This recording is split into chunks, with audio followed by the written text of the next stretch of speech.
Hello guys, in today's video I'm gonna show you how to add email address on your account on Roblox, easy and quick.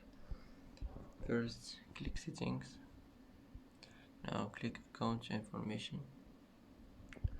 Now here you will find add email, click on it like this, and now here enter your email, and after this click add email, and that's it. And that's it for today's video. If you like this video, don't forget to like and don't forget to subscribe.